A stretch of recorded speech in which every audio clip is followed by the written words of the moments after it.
সম্মানিত উপস্থিতি, যে সমস্ত পাপের কারণে মানুষের পরকাল হারিয়ে যায়, যে সমস্ত পাপের কারণে মানুষ জাহান্নামে যাবে, সেই সমস্ত পাপ সমূহের মধ্য থেকে অন্যতম বড় ভয়াবহ, জটিল কঠিন মারাত্মক একটি পাপ হচ্ছে গীবত। গীবত সম্পর্কে আমরা এক নম্বরে জানব, গীবত কাকে বলে। মুসলিম শরীফ এই গ্রন্থের ৬৪৮৭ নম্বর হাদিস খুলে দেখবেন। এই জায়গায় আল্লাহর নবী বলেছেন, হাদিসের বর্ণনাকারী আবু হুরায়রা রাদিয়াল্লাহু তাআলা আনহু তিনি বলেন, নবী মুহাম্মদুর রাসূলুল্লাহ সাল্লাল্লাহু আলাইহি ওয়াসাল্লাম বলেছেন, আতাদরুনা মাল গীবা, সঙ্গী সাথী তোমরা কি বলতে পারো গীবত কি জিনিস, গীবত কাকে বলে? সাহাবাইরা উত্তরে বললেন, আল্লাহু ওয়া রাসূলুহু আ'লাম, আল্লাহ আল্লাহর রাসূল ভালো জানেন। তখনই আল্লাহর নবী বললেন, যিকরুকা আখাকা বিমা ইয়াকরাহু, তুমি তোমার ভাইয়ের ব্যাপারে এমন একটা কথা বললে, এমন কিছু বললে, ওই বিষয়টা, ওই কথাটা যদি ওই ব্যক্তি শুনতে পায়, তাহলে তার কাছে খারাপ লাগে, অপছন্দ লাগে, সে কষ্ট পায়। আল্লাহর নবীকে বলা হলো, আল্লাহর নবী, আফারাআইতা ইন কানা ফি আখি মা আকুল, আমি আমার ভাইয়ের ব্যাপারে যেই কথাটা বলেছি, সেই কথাটা যদি সত্যই তার মাঝে থাকে, তাহলে সেটাও কি গীবত হবে? আল্লাহর নবী বললেন, শোনো, ইন কানা ফীহি মা তাকুল ফাকাদ ইরতাবাতা, যেই কথাটা তুমি তোমার অন্য ভাইয়ের ব্যাপারে বলেছো, সেটা যদি শতভাগ সত্য হয়ে থাকে, সত্য সত্যই তার মাঝে থেকে থাকে, তাহলে সেটাই হচ্ছে গীবত। তাহলে এই হাদিস থেকে আমরা জানতে পারলাম গীবত কাকে বলে। গীবত হওয়ার জন্য এক নাম্বার শর্ত হচ্ছে এমন কিছু বলা যেটা শুনলে সে কষ্ট পায়, 2 আড়ালে বলা, 3 যে বিষয়টা বলেছে সেই বিষয়টা শতভাগ সত্য হতে হবে। যদি মিথ্যা হয় তাহলে সেটা হবে অপবাদ। সম্মানিত উপস্থিতি, গীবত সম্পর্কে 2 নম্বর কথা হচ্ছে, আমরা 4 মাধ্যমে গীবত করে থাকি। 1, মুখের মাধ্যমে আমরা গীবত করে থাকি। মুখের মাধ্যমে গীবত কিভাবে? অনর্থক কারো ব্যাপারে একটা দোষ বলে দেওয়া, যেটা বলার প্রয়োজন নেই, তারপরেও সেই দোষটা অন্যের কাছে বলে দেওয়া। এই ব্যাপারে আল্লাহর নবী মুহাম্মদুর রাসূলুল্লাহ সাল্লাল্লাহু আলাইহি ওয়াসাল্লাম বলেছেন, বুখারী শরীফ এই গ্রন্থের ৬৪৭৭ নম্বর হাদিস খুলে দেখবেন। এই জায়গায় আল্লাহর নবী স্পষ্টভাবে জানিয়ে দিয়েছেন, ইন্নাল আবদা লা ইয়াতাকাল্লামু বিল কালিমাতি মা ইয়াতাবায়্যানু ফিহা ইয়াতিল্লু বিহা ফিন নারি আবআদা মিম্মা বাইনাল মাশরিক। কোন ব্যক্তি যদি কারো ব্যাপারে পরিণাম চিন্তা না করেই অনর্থক এমনিতেই কোন একটা কথা বলে দেয়, কারো ব্যাপারে গীবত করে, সমালোচনা করে, পরনিন্দা করে, এই পরিণাম চিন্তা না করে কারো ব্যাপারে কথা বলার কারণে, এই কথার কারণে সে জাহান্নামের এত গভীরে ঢুকে যায় যে পূর্ব এবং পশ্চিম এর মাঝে যত দূরত্ব, এর থেকেও বেশি গভীরে চলে যায়। একটা অনর্থক কারো ব্যাপারে গীবত করার কারণে। নাউযুবিল্লাহ। শুধু তাই নয়, তিরমিজি শরীফ এই গ্রন্থের 2004 নম্বর হাদিস খুলে দেখবেন। আল্লাহর নবী মুহাম্মদুর রাসূলুল্লাহ সাল্লাল্লাহু আলাইহি ওয়াসাল্লামকে জিজ্ঞাসা করা হলো, হাদিসের বর্ণনাকারী আবু হুরায়রা রাদিয়াল্লাহু তাআলা আনহু তিনি বলেন, সুইলা আন আকসারি মা ইউদখিলুন নাসুন নার, আল্লাহর নবী কোন জিনিস মানুষকে সবচেয়ে বেশি জাহান্নামে নেবে, কোন জিনিস সবচেয়ে বেশি মানুষকে জাহান্নামে নেবে? এই কথা বলা মাত্র আল্লাহর নবী উত্তরে বললেন, আল ফাম ওয়াল ফারজ, মুখ এবং লজ্জার স্থান, এই দুইটা জিনিসই মানুষকে সবচাইতে বেশি জাহান্নামে দিবে। এই জন্য সাবধান থাকতে হবে। যেখানে সেখানে মুখকে ব্যবহার করা যাবে না, যাতা মুখ দিয়ে বলে দেওয়া যাবে না। ভালো কথা বলতে হবে, সত্য বলতে হবে, আর চুপ থাকতে হবে। শুধু তাই নয়, তিরমিজি শরীফ এই গ্রন্থের 2406 নম্বর হাদিস খুলে দেখবেন, উকবা ইবনে আমির রাদিয়াল্লাহু তাআলা আনহু তিনি আল্লাহর নবীকে প্রশ্ন করলেন, আল্লাহর নবীকে জিজ্ঞাসা করলেন, আল্লাহর নবী মান নাজা, আমাকে একটু বলুন তো বাঁচার উপায় কি, বাঁচার পথ কি? আল্লাহর নবী এক বাক্যে বলে দিলেন, আমসিক আলাইকা লিসানাক, তুমি তোমার জবানটাকে সংযত রাখবে, মুখটাকে তুমি ঠিক রাখবে, নিজের আয়ত্তে রাখবে, নিজের কন্ট্রোলে রাখবে। তাহলে বলছিলাম আমরা চার মাধ্যমে জীবন করে থাকি। তার এক নম্বর হচ্ছে মুখের মাধ্যমে। মুখকে খুব সতর্ক রাখতে হবে, যেখানে সেখানে মুখকে ব্যবহার করা যাবে না, গীবত পরনিন্দা করা যাবে না, ভালো কথা না হয় চুপ। দুই, অন্তরের মাধ্যমে আমরা গীবত করে থাকি। অন্তরের মাধ্যমে গীবত কিভাবে? কার ব্যাপারে খারাপ ধারণা করা।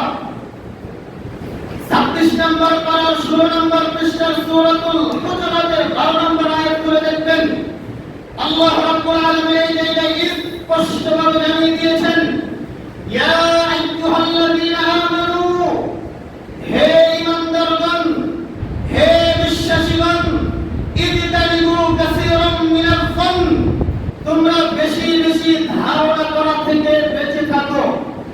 ইন্না বা'দাল যন্নি ইসম, কিছু ধারণাই পাপ হয়।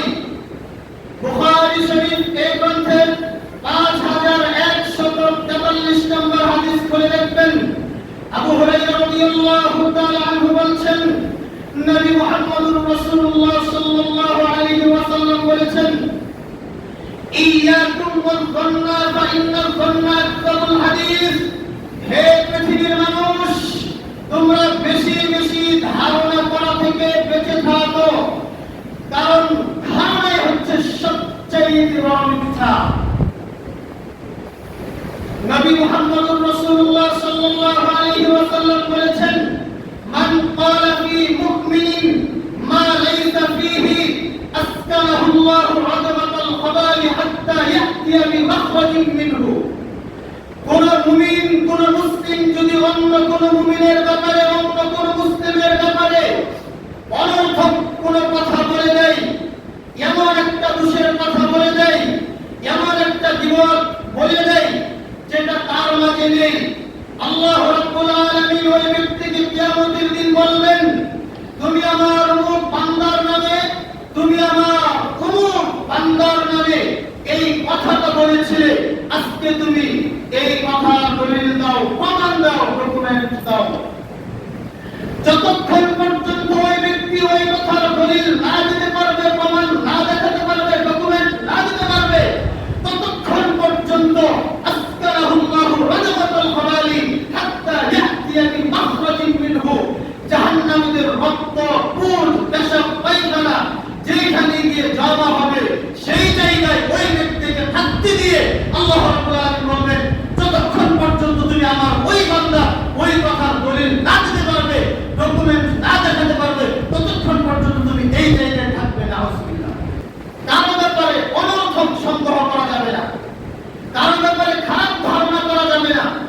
খারাপ ধারণা অন্তরে যদি কারো ব্যাপারে জন্মায়, সাথে সাথে আস্তাগফিরুল্লাহ, আল্লাহর কাছে তাওবা করতে হবে।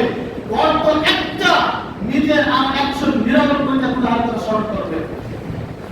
তাহলে 2 নাম্বার আমরা অন্তরের মাধ্যমে গীবত করে থাকি। 3 নাম্বার ইশারা ইঙ্গিতের মাধ্যমে আমরা গীবত করে থাকি। মুখ ব্যবহার করি না, কিভাবে? খাটো খাটো ইশারা ইঙ্গিতের মাধ্যমে আমরা ক্রিটিসাইজ করি। আমাদের সমাজে আছে না এগুলো? আছে। মুস্তাদ আহমদ 25708 নম্বর হাদিস খুলে দেখবেন, এই জায়গায় হাদিসটি বর্ণিত হয়েছে।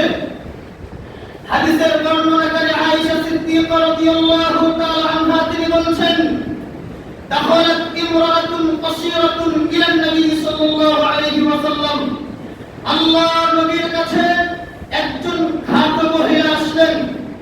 আসার পরে আশারতু ইলা নবী সাল্লাল্লাহু আলাইহি ওয়াসাল্লাম আন্নাহা কাসীরা, আমি আয়েশা আল্লাহর নবীকে ইশারার মাধ্যমে বললাম, আল্লাহর নবী দেখেন আপনার কাছে খাটো মহিলা আসছে, খাটো মহিলা।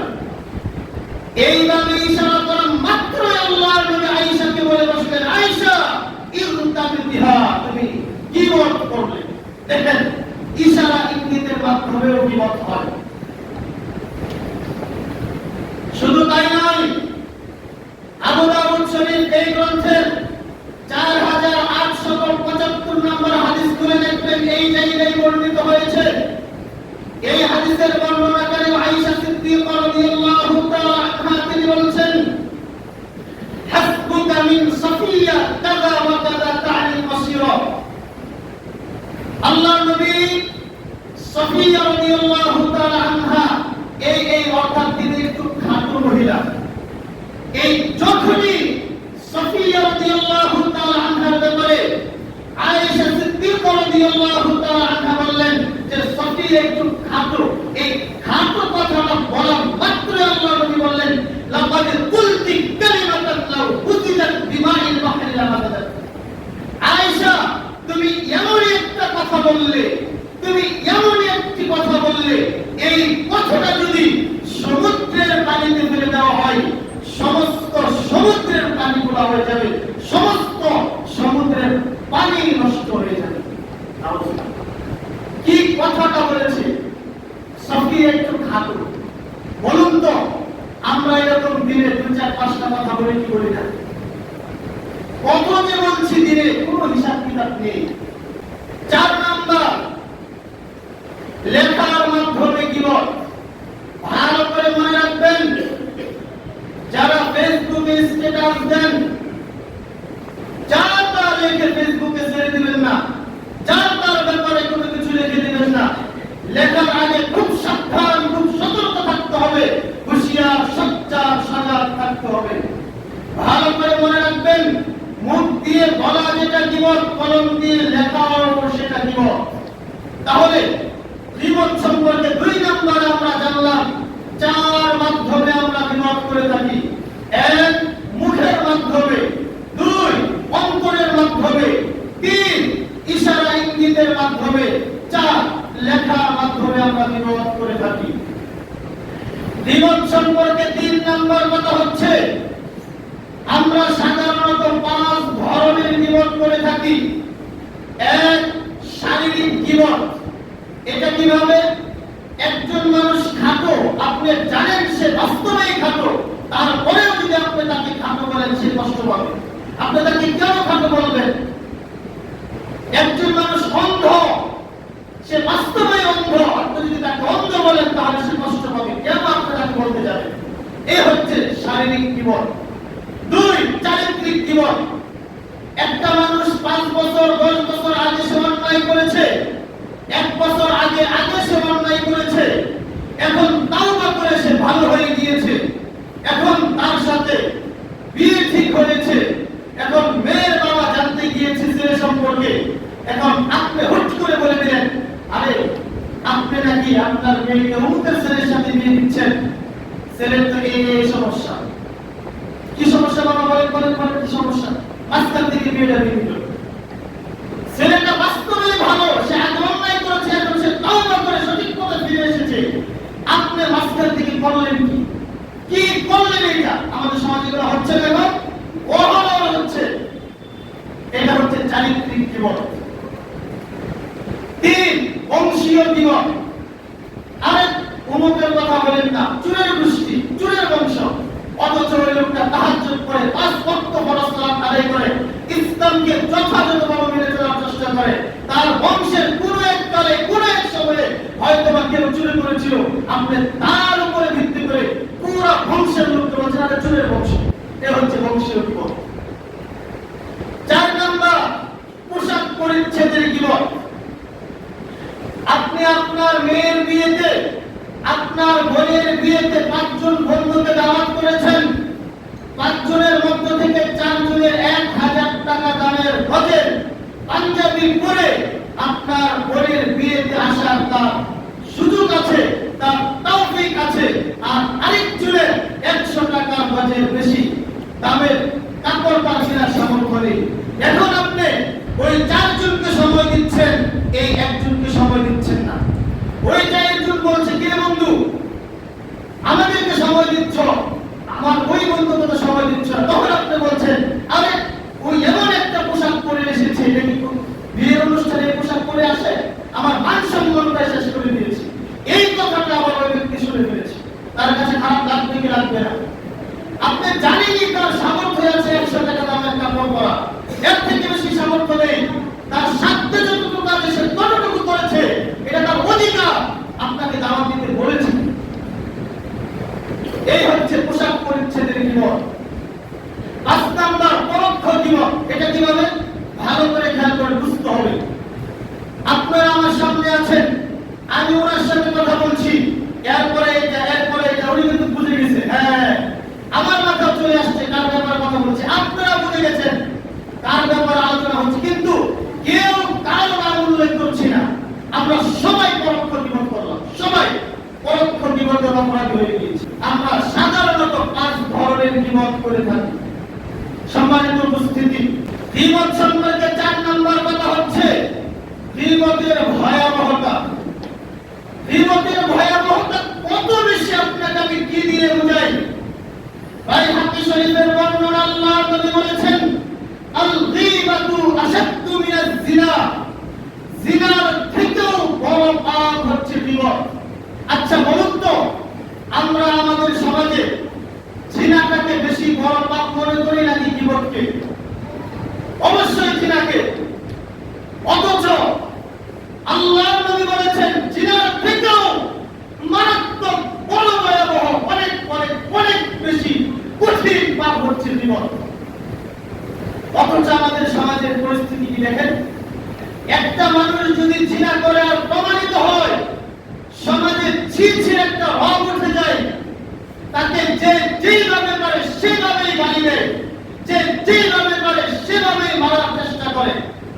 অথচ প্রত্যেক দিন যে আমরা কত বিপদ করে যাচ্ছি, এই ব্যাপারে কারো কোনো সচেতনতা নেই, কারো কোনো সতর্কতা নেই, কারো কোনো খেয়াল নেই। আল্লাহর নবী এই কথাটাই বলছেন, জিনার থেকেও বড় মারাত্মক পাপ হচ্ছে গীবত। শুধু কি তাই? গীবতের পাপ এত ভয়াবহ যে, গীবত এত ভয়াবহ পাপ যে আল্লাহ রাব্বুল আলামিন বলেছেন, কেউ যদি কারো ব্যাপারে সমালোচনা করে, গীবত করে, পরনিন্দা করে, তাহলে আপন মৃত ভাইয়ের মাংস খাওয়া যেমন অপরাধ, গীবত করলে ঠিক তেমন অপরাধ। নাউযুবিল্লাহ। পবিত্র কোরআন কারীম খুলে দেখুন, 26 নম্বর পারা 16 নম্বর পৃষ্ঠা সূরাতুল হুজুরাতের 12 নম্বর আয়াত খুলে দেখতে পেয়ে যাবেন। আল্লাহ রাব্বুল আলামিন বলছেন, আইয়ুহিব্বু আহাদুকুম আন ইয়াকুলা লাহমা আখিহি মাইতান ফাকারিহতু। এই গীবতের পাপকে মৃত ভাইয়ের মাংস খাওয়ার সাথে আল্লাহ রাব্বুল আলামিন দৃষ্টান্ত দিয়েছেন, তুলনা করেছেন। তাহলে গীবতের ভয়াবহতা কত বেশি! অথচ আজকে রাস্তা ঘাটে, মসজিদে, মাদ্রাসায়, বিভিন্ন জায়গায়, চায়ের স্টলে, জায়গায় জায়গায় শুধু গীবত আর গীবত, গীবত আর গীবত, পরনিন্দা আর পরনিন্দা। আরে মসজিদে এসে সুন্নত পড়ে আমাদের 5 মিনিট বাকি থাকে, ভালো কথা শুরু হতে হতে গীবত শুরু হয়ে যায়। নাউযুবিল্লাহ। অথচ গীবত এত ভয়াবহ অপরাধ। শুধু কি তাই? গীবতের ভয়াবহতা কত বেশি আপনাকে আমি কি দিয়ে বুঝাই? সম্মানিত উপস্থিতি, আমরা কিয়ামতের ময়দানে খুব বেশি নেকি নিয়ে উপস্থিত হতে পারবো না।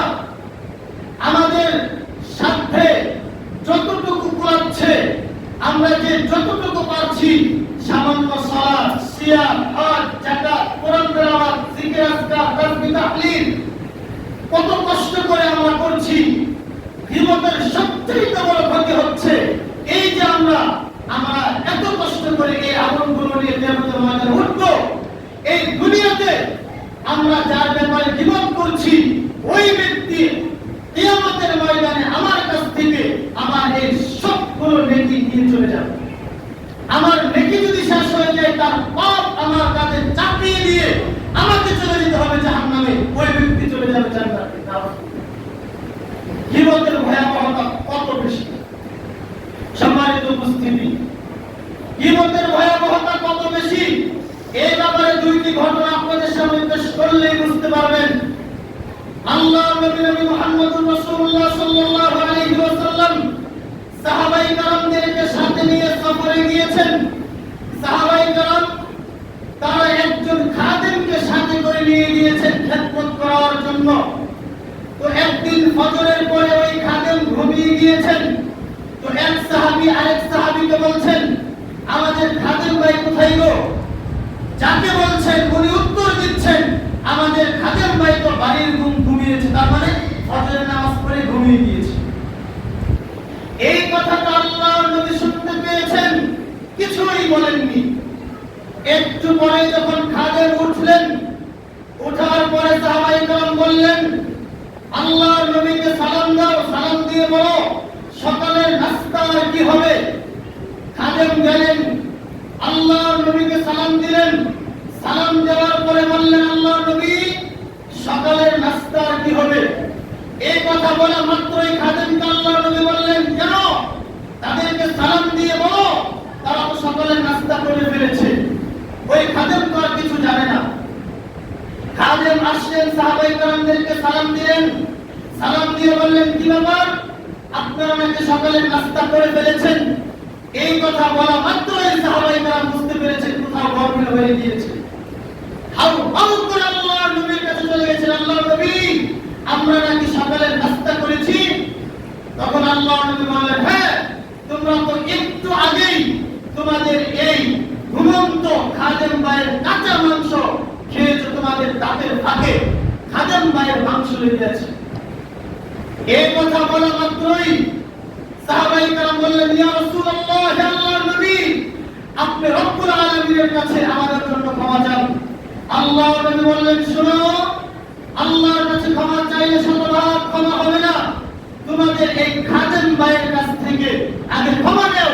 এই খাদেম যদি ক্ষমা করেন, আল্লাহ রাব্বুল আলামিন ক্ষমা করবেন। দেখেন কি কথাটা বলেছেন, বাড়ির ঘুমিয়েছি, এইটুকু বলার কারণে আল্লাহর নবী এইভাবে সাহাবায়ে কেরামদেরকে সতর্ক করলেন, কি কঠিন ভাবে বললেন। আর আমরা দিনরাত কত কি যে কারো ব্যাপারে বলে যাচ্ছি, অন্যের ব্যাপারে যে কত কি বলছে, লাগামহীন বলে যাচ্ছি, মুখে কোনো ঠিক ঠিকানা নেই। আরেক ঘটনায় আল্লাহর নবী মুহাম্মদুর রাসূলুল্লাহ সাল্লাল্লাহু আলাইহি ওয়াসাল্লাম সফরে যাবেন।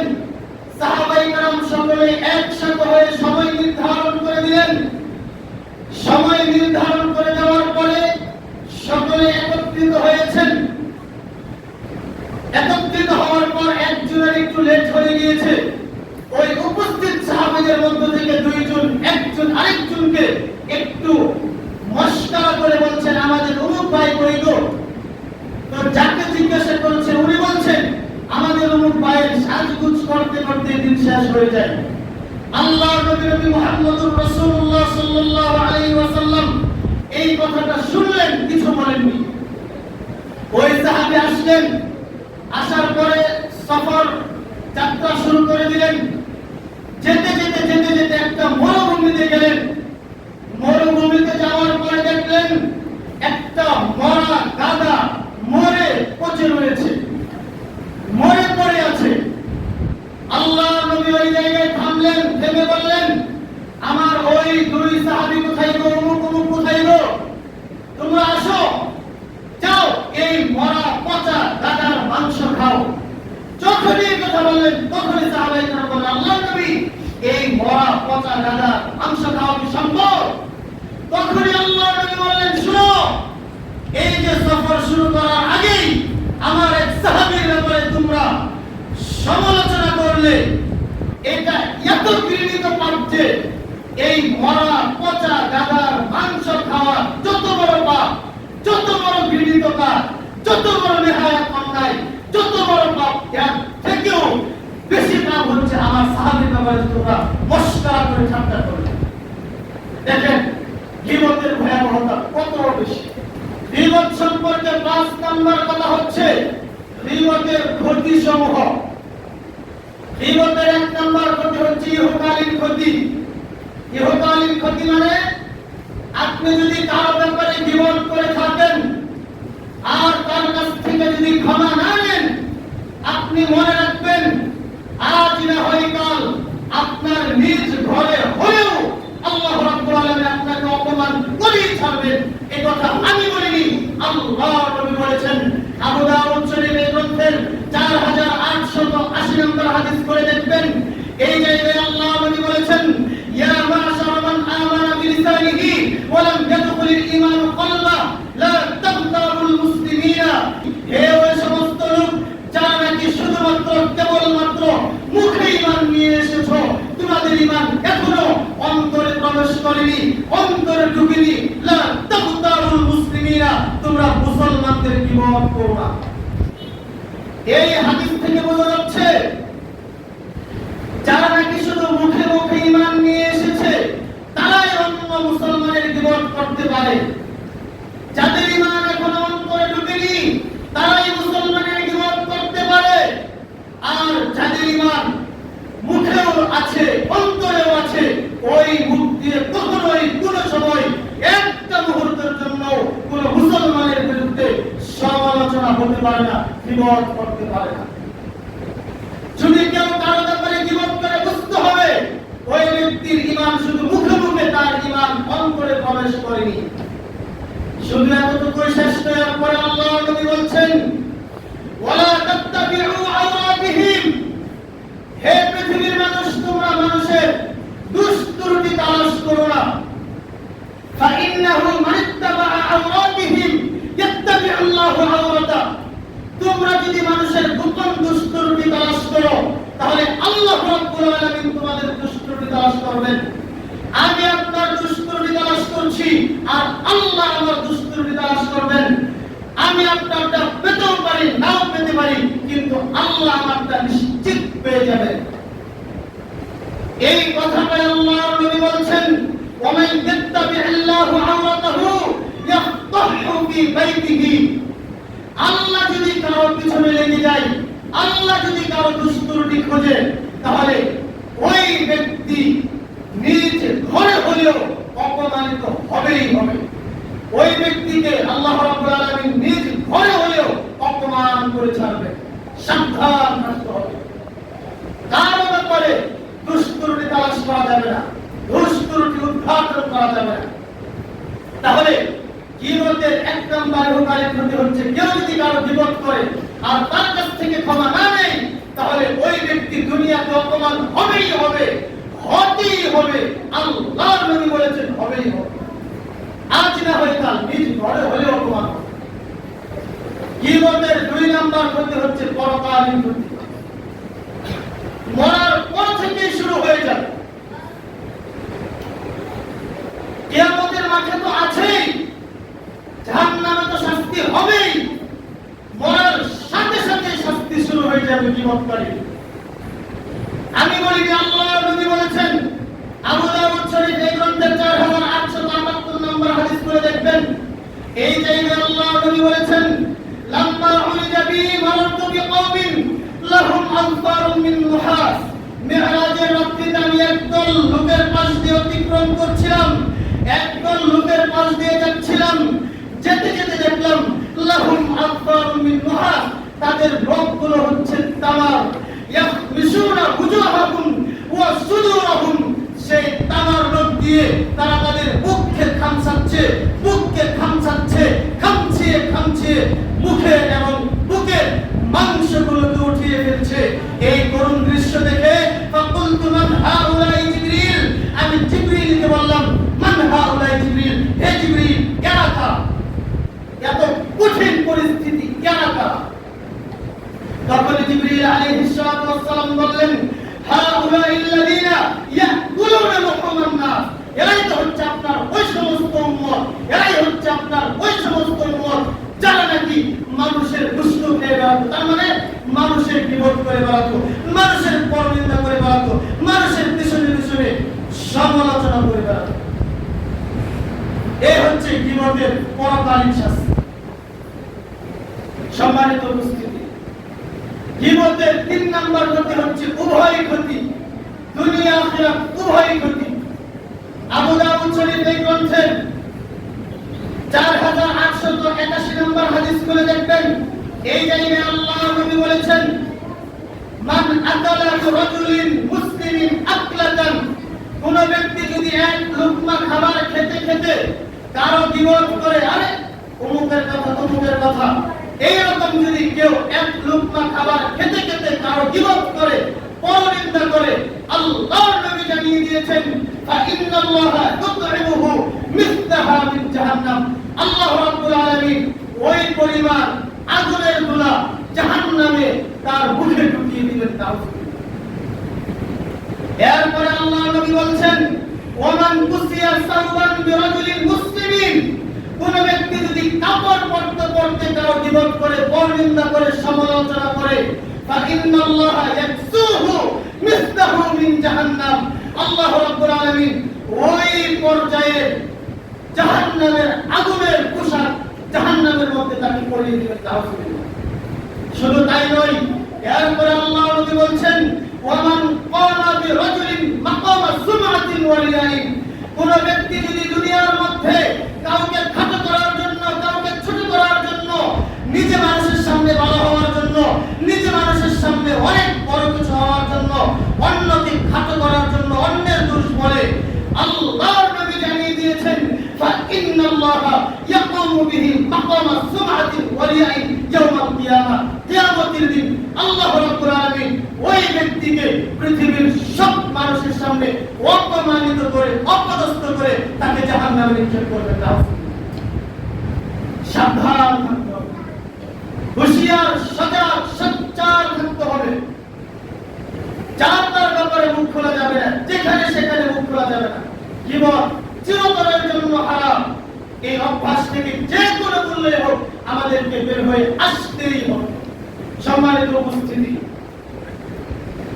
যারা দ্বিমুখী নীতি অবলম্বন করে তারা পৃথিবীতে সবচেয়ে খারাপ মানুষ। দলিল আবু দাউদ শরীফ এই গ্রন্থের 4872 নম্বর হাদিস করে দেখবেন, আল্লাহ নবী বলেছেন, ইন্না মিন শাররিন নাস দুল ওয়াজহাইন, এই পৃথিবীতে সবচেয়ে খারাপ মানুষ হচ্ছে তারা যারা নাকি দ্বিমুখী নীতি অবলম্বন করে। আল্লাযী ইয়াতি হাউলাই বিওয়াজহিন ওয়া ইয়াতি হাউলাই বিওয়াজহিন, এইখানে এসে কথা বলে আবার এইখানে এসে আরেক কথা বলে। আমাদের সমাজে এমন লোক আছে না? এখানে কথা বলে আবার ওইখানে যে আরেক কথা বলে, পরিবেশটাকে নষ্ট করে দেয়। আল্লাহর নবী জানিয়ে দিয়েছেন, সে যত বড় পাওয়ারফুল ব্যক্তি হোক না কেন, এই হচ্ছে পৃথিবীর সবচেয়ে খারাপ। আল্লাহর নবী বলেছেন। শুধু তাই নয়, আবু দাউদ শরীফের গ্রন্থের 4873 নম্বর হাদিস করে দেখবেন, আল্লাহর নবী বলেছেন, মান কানা যাল ওয়াজহাইন কানা লাহু লিসানান মিন নার ইয়াউমাল কিয়ামা, যারা নাকি দুনিয়াতে দ্বিমুখী নীতি অবলম্বন করে কাল কিয়ামতের ময়দানে তাদের দুইটা আগুনের জিহ্বা হবে। পৃথিবীতে অনেক বড় বড় পাপ আছে, অনেক পাপ আছে, অনেক পাপের শাস্তি অনেক রকম বর্ণিত হয়েছে, তবে কোন পাপের ক্ষেত্রে এইভাবে আল্লাহ নবী বলেননি যে মুখের মধ্যে আগুনের দুইটা জিহ্বা হবে। পরিস্থিতি কত ভয়াবহ, কত কঠিন, কত জটিল কঠিন, আপনাকে আমি কি দিতে। সম্মানিত উপস্থিতি, গীবত মহা অন্যায়। গীবত সম্পর্কে সর্বশেষ 6 নম্বর কথা হচ্ছে গীবতের হুকুম। গীবতের হুকুম 3 ধরনের। এক, অন্যায়ভাবে কারো ব্যাপারে সমালোচনা করা, গীবত করা, এটা চিরতরের জন্য হারাম। 2, গীবত করা বৈধ, জায়েজ। আপনি আপনার মেয়েটাকে একটা ছেলের সাথে বিয়ে দিবেন, ছেলেটা বাস্তবেই খারাপ। এখন যদি ওই ছেলের সাথে আপনার মেয়ের বিয়ে হয় তাহলে আপনার মেয়ের জীবনটা নষ্ট হয়ে যাবে। এখন যদি ওই ছেলে সম্পর্কে জানতে যাই তাহলে ছেলে যদি দোষ বাস্তবে থেকে থাকে তাহলে বন্ধ হবে। এই ক্ষেত্রে দোষ বলা, গীবত করা জায়েজ, বৈধ। 3, গীবত করা ওয়াজিব করতে হবে। আপনাদের সমাজে এমন একজন ব্যক্তি আসছেন, এসে মানুষদেরকে ইসলাম থেকে দূরে সরিয়ে দিচ্ছেন, শিরক বিদআতের দিকে লিপ্ত করে দিচ্ছেন, শিরক বিদআতের দিকে নিয়ে যাচ্ছেন, আল্লাহকে বাদ দিয়ে অন্য কোথাও সিজদা দেওয়া শেখাচ্ছেন। এখন আপনাদের জন্য কর্তব্য হচ্ছে ওই ব্যক্তির ব্যাপারে সমালোচনা করা, গীবত করা, ওই ব্যক্তির ব্যাপারে গীবত করা তখন ওয়াজিব হয়ে যাবে।